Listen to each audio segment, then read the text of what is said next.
Dando sequência ao nosso estudo sobre as formas de provimento, vamos falar agora das formas de provimento derivado. No bloco anterior, nós falamos da forma de provimento originário, que é a nomeação, e vimos que o Decreto-Lei 220 cita ainda o aproveitamento, reintegração, recondução e readaptação, mas não explica.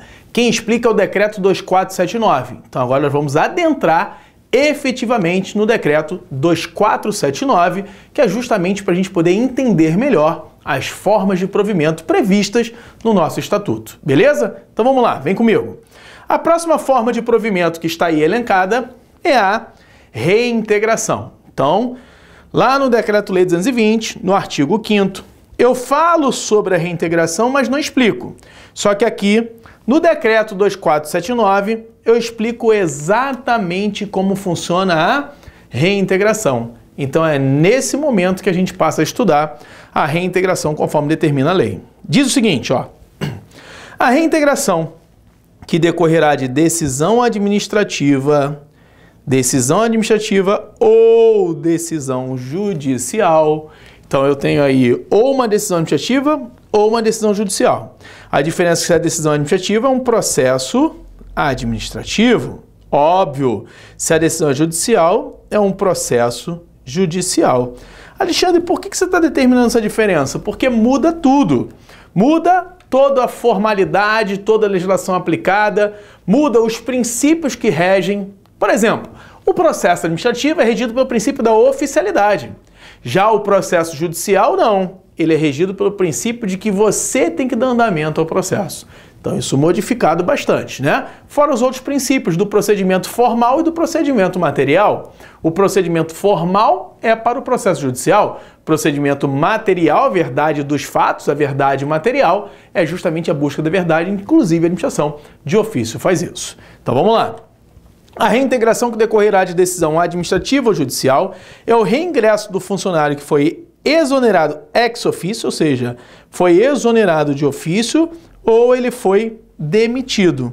Qual é a diferença? A exoneração é a vacância sem caráter punitivo e a demissão é a vacância com caráter punitivo. E ele, ao ser reintegrado, vai ser ressarcido dos vencimentos e vantagens e reconhecimento de todos os direitos ligados ao cargo. O que ele quis dizer? Que ele vai receber a indenização, porque ele tem direito ligado ao cargo. Então ele vai ser promovido de acordo com a promoção que ele tinha que ter tido, ele vai ser ressarcido dos vencimentos que ele deixou de receber enquanto esteve fora, ele vai ser promovido, vai ser contabilizado como efetivo exercício, vai ser considerado como tempo de serviço, então ele vai ter direito à aposentadoria com aquele tempo, vai ter direito a todos os efeitos legais, beleza? Então ele tem todos os direitos inerentes. Por quê? Porque ao ser reintegrado, o efeito é ex tunc, ou seja, retroage. Então ele vai voltar a desempenhar aquela função que ele tinha. Parágrafo único. A decisão administrativa que determinar a reintegração será sempre proferida em pedido de reconsideração, em recurso hierárquico ou revisão do processo. E aí eu posso até abrir um parênteses aqui para já te indicar o seguinte. Tudo isso faz parte do que se chama de direito de petição. Então, quando eu tenho o direito de petição, eu vou fazer o meu pedido de reconsideração. Esse pedido de reconsideração, quando nós estudarmos efetivamente o direito de petição, eu vou te explicar, mas ele é feito toda vez que houver uma decisão da administração, aí eu posso pedir para a autoridade que decidiu reconsiderar. Eu posso fazer, se ela indeferir, um recurso hierárquico, e se desse recurso hierárquico houver indeferimento pela autoridade superior, eu posso fazer um novo recurso hierárquico. Então, qual é a parte legal disso daqui? O pedido de reconsideração, eu só posso fazer uma vez. Já o recurso hierárquico, eu posso fazer várias vezes. Ou seja, enquanto tiver autoridade superior, eu posso fazer o recurso hierárquico. Alexandre, e o pedido de revisão que está previsto aí, ó, nessa última parte? Revisão do processo. Bom, esse é mais específico. Por quê? O pedido de revisão, ele pode ser feito a qualquer momento, ou seja, ele não prescreve. Então eu tenho aqui o pedido de reconsideração e o recurso hierárquico que possuem prazo prescricional. Então aqui acontece a prescrição. Já no pedido de revisão, ele é imprescritível. Então, pode ser feito a qualquer momento? Pode. Só que ele tem que ter uma condição para ser feita. O pedido de revisão só pode ser feito se tiver fatos novos, não conhecidos no processo, e quando não couber nenhum desses recursos. Aí sim eu posso fazer a revisão do processo. Então, só para a gente entender como funciona, mas eu vou te explicar isso mais à frente, só para não ficar esse vazio. Beleza? Então tá aí, ó. A decisão administrativa, que é justamente em decorrência do processo administrativo, pode acarretar, sim, em uma invalidação e, portanto, a reintegração. Seguindo e dando sequência, nós temos aí a diferença do Instituto da Reintegração na Constituição e no Estatuto do Estado. Então, olha só a diferença. Pela Constituição Federal, eu tenho a exigência do servidor ser estável, dele ter sido demitido e invalidou por decisão judicial. Já pelo Estatuto, ele não precisa ser estável. Então, olha que legal. Aqui ele não precisa ser estável e na Constituição precisa ser. Aqui ele pode ter sido demitido ou exonerado e na Constituição só fala em demissão. Então, essas diferenças de demissão e exoneração chamam a atenção. E pelo Estatuto ele pode invalidar por decisão administrativa ou decisão judicial. Já a Constituição, somente por decisão judicial. Então, o que acontece nesse momento? Eu tenho uma distinção e uma diferença entre a reintegração. Então, se a sua prova vier pedindo reintegração pela Constituição Federal, você vai responder do jeito que está aí. Se vier pedindo pelo Estatuto, você vai responder de acordo com o que está no Estatuto. Então, essa diferença tem que ficar bem clara quando eu estiver falando da Constituição Federal e quando eu estiver falando do seu Estatuto. Por quê? Apesar do Instituto ser o mesmo, há previsões diferenciadas. Alexandre, elas estão se contradizendo? Não. O Estatuto é mais abrangente. A Constituição falou especificamente, mas não vedou. Se não vedou, não tem problema nenhum o Estatuto falar dessa forma aí. Beleza? Bom, dando sequência ainda dentro do Instituto da Reintegração. Beleza? Dentro do Instituto da Reintegração, a gente tem o seguinte, ó. A reintegração será feita no cargo anteriormente ocupado. A gente já viu isso lá no Decreto-Lei 220, porque agora a gente está estudando o Decreto 2479 de 79, que é o regulamento, não é o Estatuto. Então ele está de acordo, né? Volta naquele que eu tinha ocupado. Se alterado, no resultante da alteração, sem novidade. Se extinto, no outro de natureza equivalente. Então até aí tá beleza, né? Se o cargo foi extinto, você vai ser aproveitado em outro de natureza e vencimentos compatíveis. Beleza? Parágrafo único. Não ocorrendo qualquer das hipóteses previstas nesse artigo, o funcionário será reintegrado no cargo extinto, que será restabelecido como excedente. Bom, a gente viu que isso não tem aplicação, o 220 fala sobre isso. Na verdade, se o cargo foi extinto, ele é posto em quê? Disponibilidade.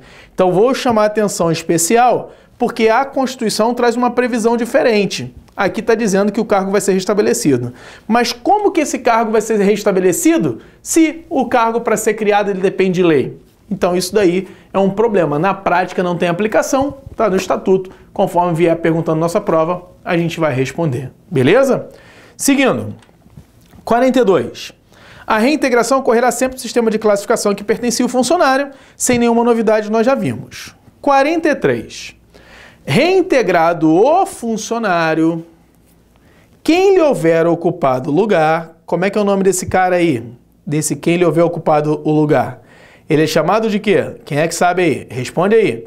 Ele é chamado de eventual ocupante.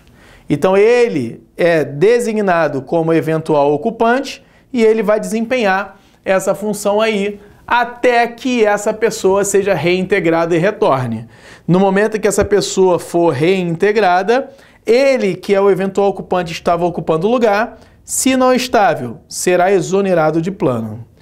Ou se exercer outro cargo e ele tiver vago, a ele outro vago da mesma classe será reconduzido, em qualquer das hipóteses, sem direito à indenização.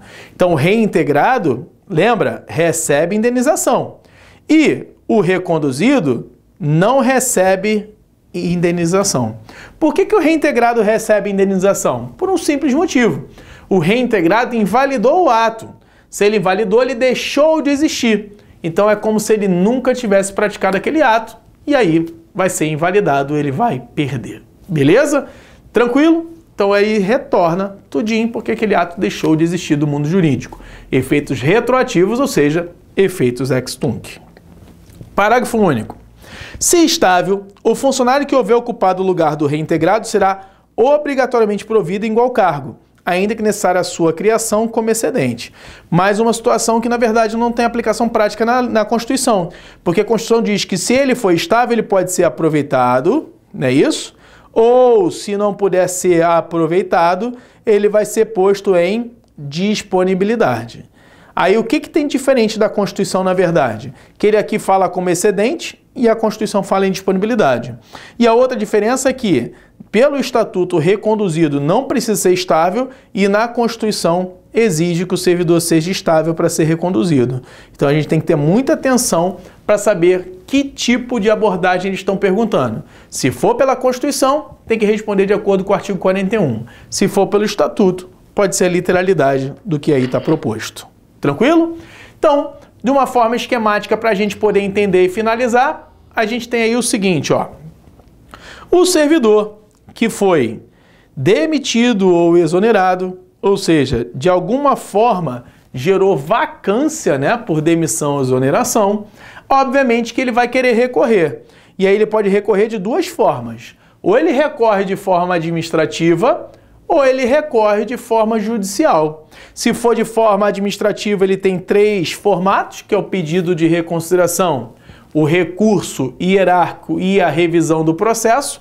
Se for através do meio judicial, ele tem a ação de nulidade, que pode ser um mandado de segurança, pode ser uma medida cautelar ou uma ação ordinária. Vai depender da estratégia que ele adotar juntamente ao seu preposto lá e advogado, procurador. Beleza? Então nós temos aí as situações em que o servidor público pode ser reintegrado.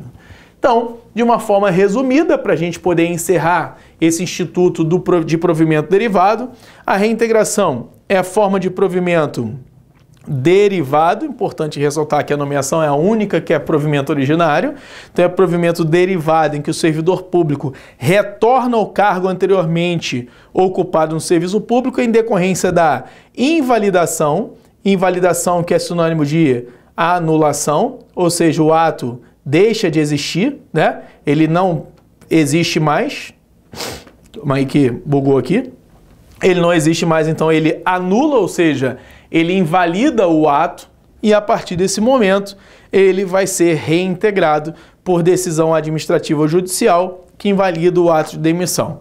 Importante ressaltar que como ele é invalidado, o efeito é retroativo, ou seja, ele possui efeito ex tunc e como ele possui efeito ex tunc, ele vai ser ressarcido de todos os direitos e vantagens. Então ele vai receber como se nunca tivesse saído daquele cargo.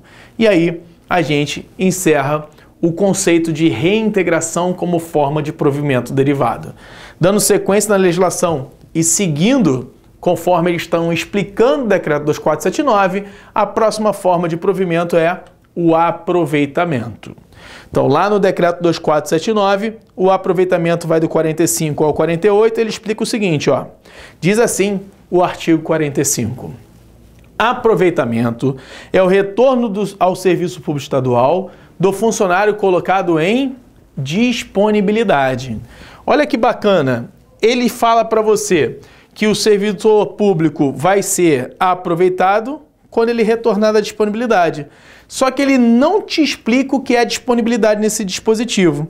Ele apenas diz que você, funcionário que estiver em disponibilidade, pode ser aproveitado em cargos de natureza e vencimento compatíveis com o que você tinha anteriormente ocupado. Ele só vai te explicar o que é a disponibilidade lá no artigo 212 do decreto 2479. Olha que covardia, cara. Tu tá lendo o decreto 2479 no artigo lá 45. Pô, quando tu chegar no 212, tu vai lembrar o que estava escrito no 45? mas nem a pau, não lembra mesmo. Então, por isso que a gente tem que estudar de forma cadenciada e temática, não por ordenação de dispositivo. Então, eu estou usando como referência o Decreto-Lei 220 e o Decreto 2479 vai te explicando e a gente vai fazendo essa relação. No final, na verdade, a gente está compilando o Estatuto e estudando de forma temática. Beleza? Vamos lá. Vem comigo porque a gente vai ter que ir lá visitar o 212. O 212 diz o seguinte, ele fala da disponibilidade. Só para você entender, a disponibilidade é uma causa de inatividade, ou seja, eu sou inativo. Então, quais são as causas de inatividade que você conhece? Eu sou inativo quando eu sou aposentado ou eu sou inativo quando eu estou em disponibilidade. A diferença é que o aposentado, ele recebe baseado no tempo de contribuição e o disponível recebe baseado no tempo de serviço. Então, vamos lá? Diz assim o artigo 212. Extinto o cargo ou declarada sua desnecessidade, por ato do Poder Executivo, será o funcionário, se estável, colocado em disponibilidade. E aí ele já traz a diferença, né? Ele diz o seguinte, ó, eu posso ficar em disponibilidade porque o meu cargo foi extinto ou simplesmente porque ele foi declarado desnecessário. E aí a gente tem que entender. A disponibilidade, como é uma causa de inatividade, ela pode se dar quando o cargo é extinto ou quando ele é declarado desnecessário. Alexandre, qual a diferença do cargo ser extinto ou ele ser declarado desnecessário? Bom, quando o cargo é extinto, ele deixa de existir. Se ele deixa de existir, isso aqui é feito por lei. Quando o cargo é declarado desnecessário, ele existe, mas ninguém está ocupando. Então isso daqui é feito por ato administrativo. O efeito prático disso daqui é que ambos ficarão em disponibilidade. Então, a partir desse momento, ele é inativo. A disponibilidade leva em consideração o tempo de serviço. Então, quando ele for para a disponibilidade, ele é um inativo e recebe proporcional ao tempo de serviço. Beleza? Só que a Constituição diz que, caso ele não consiga ser reintegrado nem reconduzido, ele pode ser posto em disponibilidade. Então ainda tem essa outra previsão que no Estatuto não tem, que em decorrência da reintegração, o funcionário que não puder ser reintegrado porque o cargo foi extinto ou porque ele deveria ser reconduzido e o cargo dele já tiver provido, ele vai ser posto em disponibilidade. Então a gente teria essas três possibilidades, tá? A diferença é que quando eu vou extinguir o cargo tem que ser por lei, porque princípio do paralelismo, se para criar precisa de lei, para extinguir também precisa de lei, e eu tenho que respeitar exatamente isso. Já a declaração de necessidade ela é mais fácil, basta um ato administrativo da autoridade competente. Então, se é no Poder Executivo, é um ato administrativo do governador, se é do Poder Legislativo, do presidente da Assembleia Legislativa, se é do Poder Judiciário, do presidente do Tribunal de Justiça do Rio de Janeiro, ele pode simplesmente declarar um cargo desnecessário por ato administrativo. O cargo existe, mas ninguém ocupa. E aí, quem estava nesse cargo vai ser colocado em disponibilidade. E aí o texto continua, ó. Parágrafo 1º. O funcionário em disponibilidade perceberá provento proporcional ao tempo de serviço. Provento proporcional ao tempo de serviço, por quê, Alexandre? Porque ele é inativo. Quem é inativo não recebe remuneração. Quem é inativo recebe provento. E ele pode ser aproveitado em cargos de natureza e vencimento compatíveis com aquele anteriormente que ele havia ocupado. Parágrafo 2º. Restabelecido o cargo, ainda que modificada a sua denominação, poderá nele ser aproveitado o funcionário posto em disponibilidade. Ou seja, se o cargo for recriado com aquelas mesmas atividades, ainda que tenha um nome diferente, ele vai ser aproveitado. E aí, nesse momento, vai ser ressalvado o direito dele de opção por outro cargo que já tenha sido aproveitado. Então, vai depender da situação prática. O funcionário de disponibilidade pode ser aposentado. Ou seja, vamos imaginar o seguinte, o cargo dele foi extinto, ele é inativo, recebe proporcional ao tempo de serviço, ele vai ficando. Quando completar o tempo da aposentadoria, ele ingressa e vai se aposentar. Então, é uma causa de inatividade, mas ele não perde o direito à aposentadoria, porque a disponibilidade é levada em consideração o tempo de serviço e a aposentadoria é levada em consideração tempo de contribuição. Parágrafo 1º do 213. Restabelecido o cargo, ainda que modificado sua denominação, poderá nele ser aproveitado o funcionário posto em disponibilidade quando da sua extinção. E o parágrafo 2º diz que o aproveitamento dependerá de prova de sanidade físico-mental verificada mediante inspeção médica. Por que ele fala isso? Como ele é inativo, para ele voltar para a atividade, é necessário que ele faça essa avaliação e essa inspeção médica. Lá no artigo 47 do Decreto 2479, fala o seguinte: havendo mais de um concorrente à mesma vaga, terá preferência de maior tempo de disponibilidade e, no caso de empate, o de maior tempo de serviço público estadual. O que ele está dizendo aqui? Ó, vamos supor que tenha mais de uma pessoa em disponibilidade e tem uma vaga. Quem está mais tempo aí na disponibilidade? E empatou. Quem tem mais tempo de serviço público estadual? Aí tem que ter diferença. Se não tiver diferença, empatou. Aí vai pela idade. Beleza? Então eu tenho que levar em consideração esses fatores na hora de aproveitar, porque é como se formasse uma fila. Quem tem mais tempo em disponibilidade tem preferência. Se empatar, quem tem mais tempo de serviço público estadual. Se empatar, quem tem mais idade, porque ele vai se aposentar mais rapidamente. Beleza? Tranquilo? Seguindo. 48. Será tornado sem efeito o aproveitamento e cassada a disponibilidade se o funcionário não entrar em exercício no prazo legal. Qual é o prazo legal para entrar em exercício? Você se lembra? 30 dias. Salvo se houver doença comprovada em inspeção médica. Vou abrir um parênteses para te explicar, porque a maioria das pessoas se equivocam com isso. Disponibilidade não é punição. Disponibilidade é causa de inatividade. Tá aqui. Então, quando eu sou aproveitado, que é o retorno da disponibilidade, então quando eu determino o aproveitamento, eu tenho 30 dias para me apresentar. Se em 30 dias eu não entrar em exercício, eu torno sem efeito esse provimento que é de aproveitamento e eu casso a disponibilidade. Então, eu só vou cassar a disponibilidade, a cassação é uma punição, se o servidor não retornar para o serviço ativo, que é o aproveitamento. Por que eu estou te perguntando isso? Eu já vi questão de prova, que a gente vai estudar lá no artigo 292 do Decreto 2479. Quais são as punições? Aí o cara elenca lá assim, ó, cassação de aposentadoria, vírgula, jubilação e disponibilidade. Simplesmente a expressão cassação vai se referir aos 3 termos. E eu já vi gente colocando, ou seja, examinador, perguntando se disponibilidade é punição. A resposta é não! Disponibilidade não é punição. O que é punição é a cassação de disponibilidade. Alexandre, se vier na prova que só tem a opção de disponibilidade e não tem cassação, marca, pô. Tu tem que acertar na prova, não vai discutir com o examinador. Ele é burro, você não, você estudou.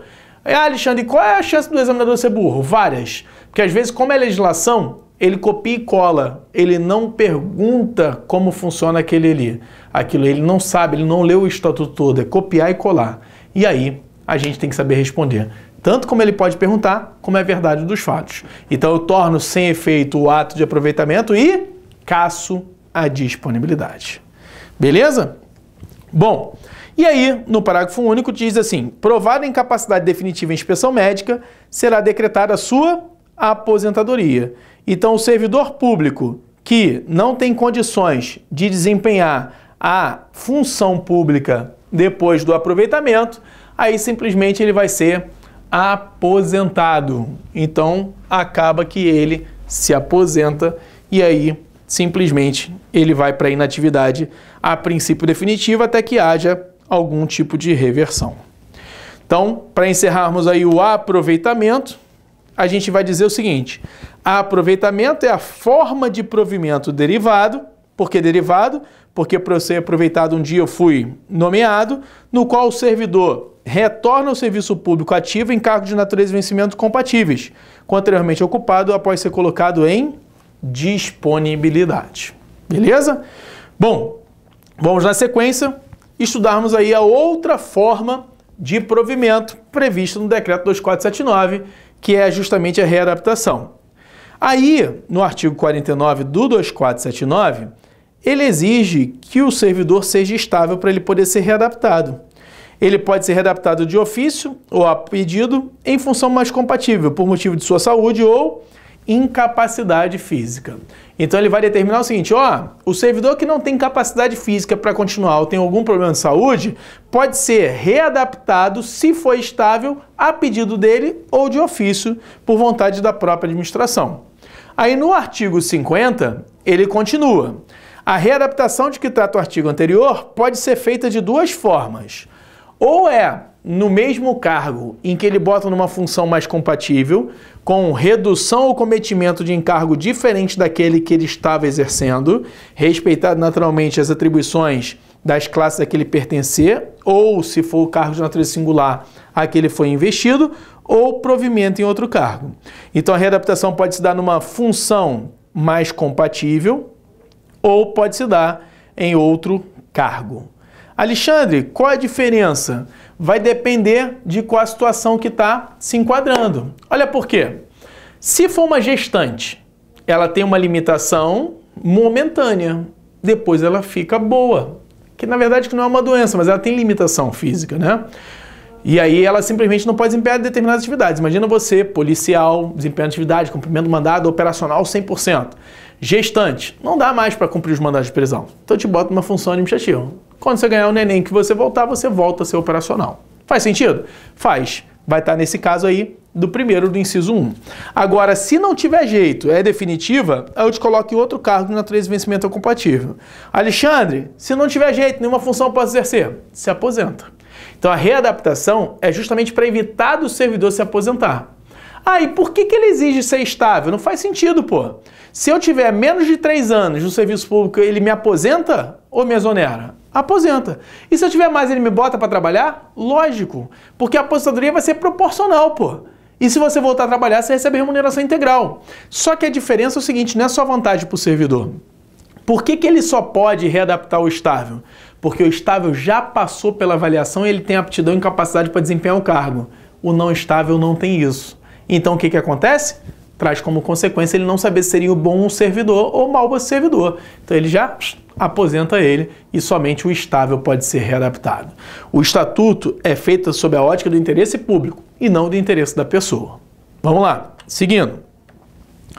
Parágrafo 1º. A readaptação dependerá sempre de prévia inspeção realizada por junta médica do órgão oficial competente.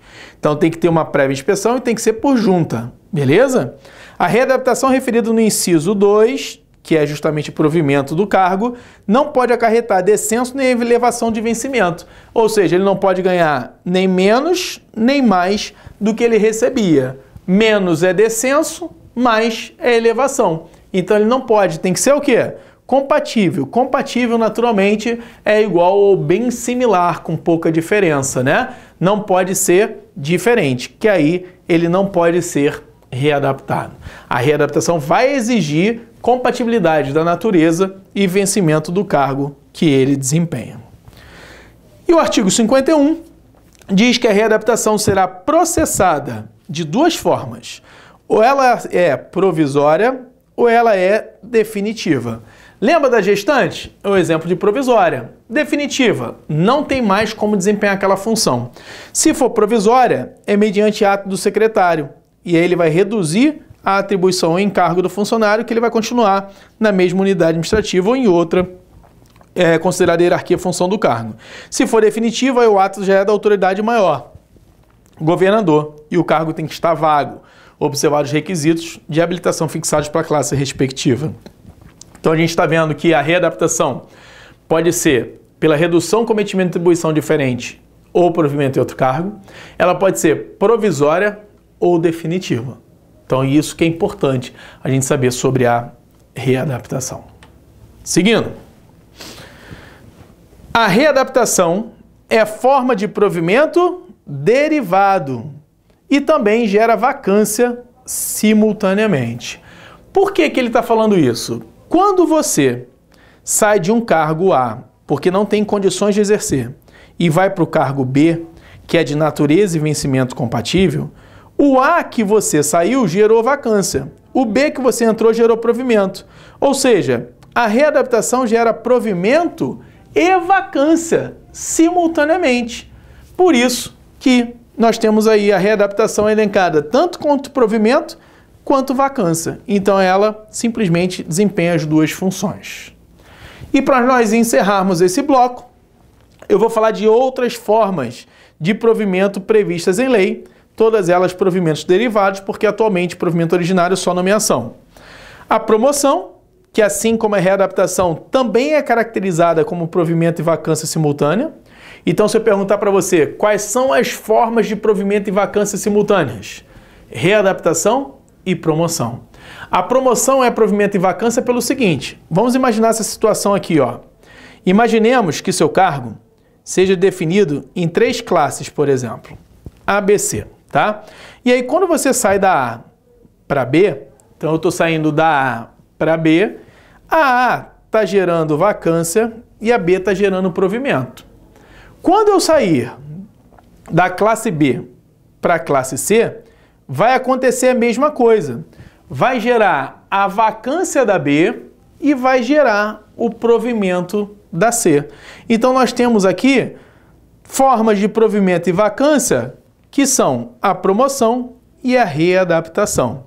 A promoção caracterizada pela mudança de classe do servidor e aí gera provimento e vacância simultaneamente.